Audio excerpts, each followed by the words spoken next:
Thank you so much. When I was a lawyer, no one ever stood for me when I was announced.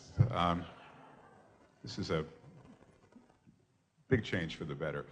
I usually write my own remarks. There's only one part of the remarks that I ask someone else to prepare, and that's the first paragraph, which has the introductions of the dignitaries. So you'll be interested to note that the only name I have to recognize as a dignitary is somebody who's not here. Instead, though, I see both at my table and elsewhere so many great people, so many Chavrei Knesset, and it's appropriate that you're here because you're honoring a great man and you're honoring a great organization. About 2 years ago, something happened that was somewhere in the nature of incredible, improbable, unlikely. I would say miraculous might be something people in this room might agree with. Donald Trump became the presumptive nominee for the Republican Party, and I was given the privilege of being one of his two advisors on issues relating to Israel. And then shortly thereafter, we had the opportunity to start thinking about the Republican National Convention and what the platform might look like. And everyone said to me, you got to meet Alan Clemens. Alan Clemens is the guy that really is the most up to speed on this. He's been working on it the longest. He's the most committed. And I had never heard of him before. And I started looking into him, and people said to me, well, he's from South Carolina. Well, that was a huge vote of confidence, because South Carolina, as we all know, has the most pro-Israel supporters per capita than any other state in the United States, and we're very grateful for that. I learned about his incredible efforts fighting the BDS movement, how much of a supporter of Israel he was, and how much of a supporter he was of, at that point, nominee Trump.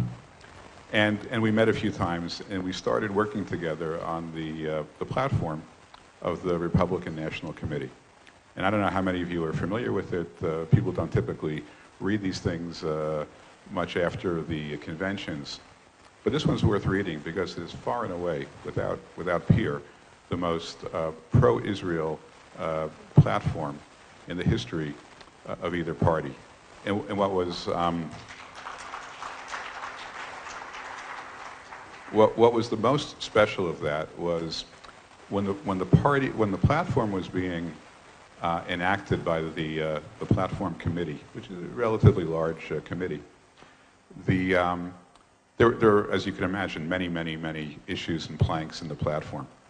And when it got to the issue on Israel, on the recognition of Jerusalem, on the right of the Jewish people to live in the land of Israel, when that passed, and it passed unanimously, it was the only plank of the platform for which people got up and applauded. And some people even stood up and cried.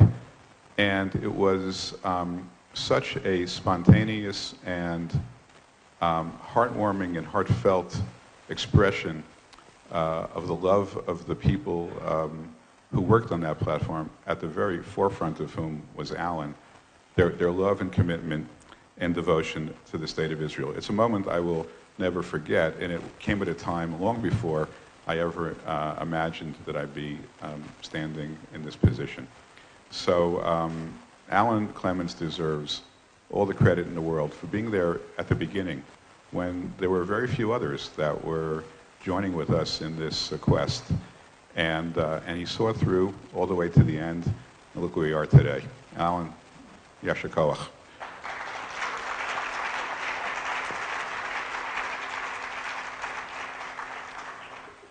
So last year I had the honor to do something that had never been done before.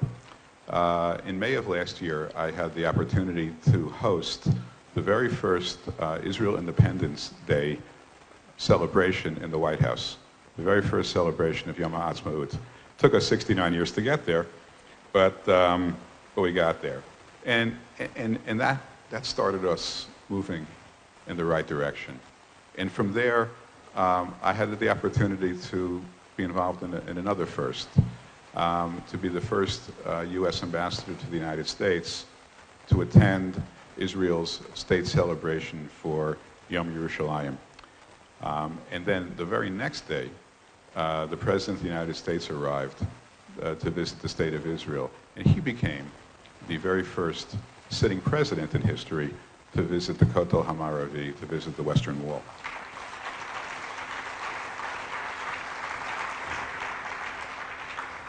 And of course, many of you had the opportunity, it was just last month, I'm very bad at this point keeping track of time, but last month, to hear that historic address by Vice President Pence at the Knesset. And what I'll do is mimic his words, if you will, Shechianu, V'kiyamanu, V'kiyanu Lasman Hazeh.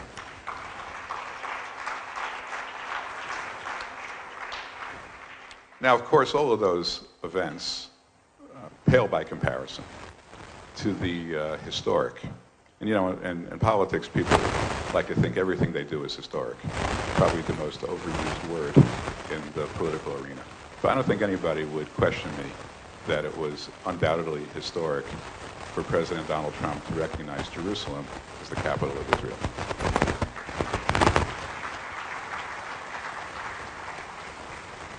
And I don't know if you, had the opportunity to see the interview of the president this past week in Yisrael Hayom. It was published this past Sunday, both in English and Hebrew.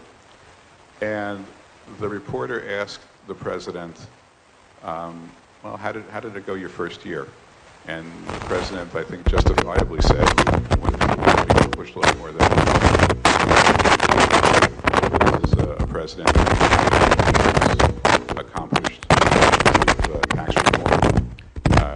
He achieved energy independence for the United States. He began to rebuild the military, so he had a lot to be proud of. And when he was asked, of all the things he did in the first year of office, what was the most memorable? Without hesitation, he said, recognizing Jerusalem as the capital of Israel.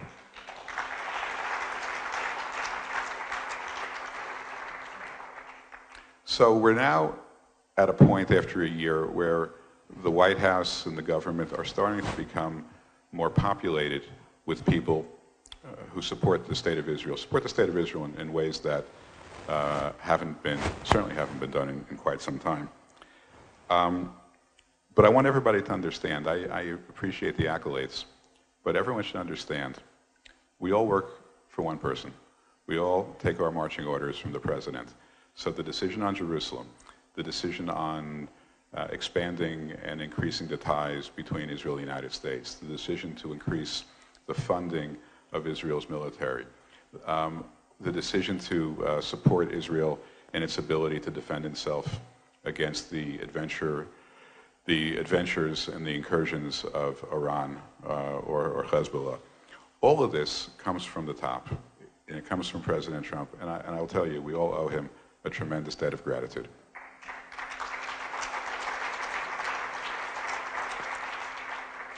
I want to, with your permission, close.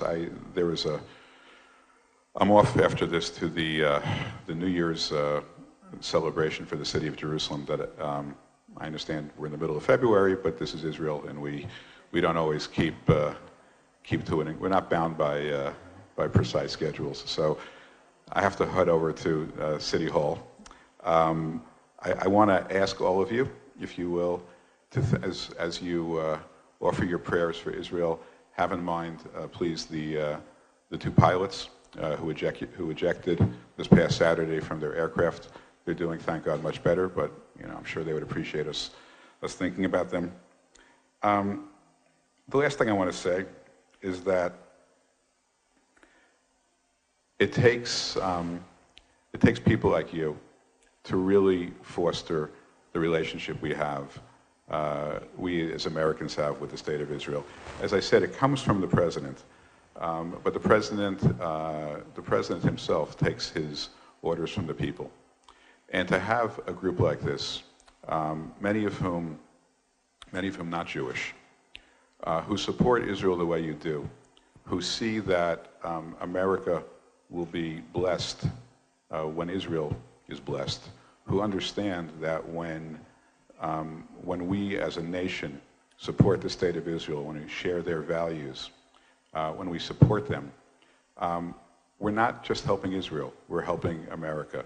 It is a quintessential value of being an American to support the State of Israel. And no American should ever apologize or feel guilty for being a supporter of the State of Israel.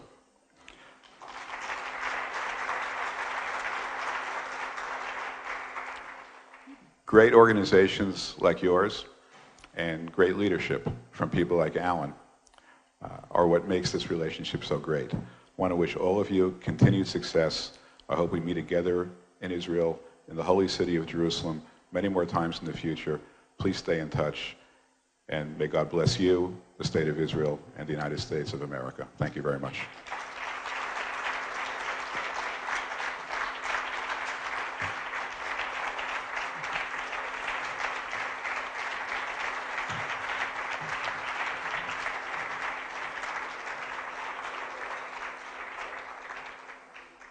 Thank you so much, Mr. Ambassador. We're so honored to have you and your leadership here. And we thank Donald Trump for his steadfast support of the State of Israel. We're all going to meet at David Friedman's house when they open up the embassy next year for a big celebration, so we can thank him for that as well. Thank you.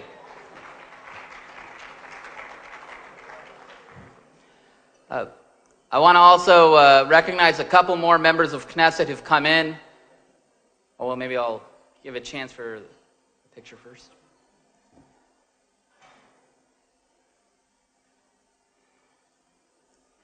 I want to recognize a couple more members of Knesset who've joined us right now.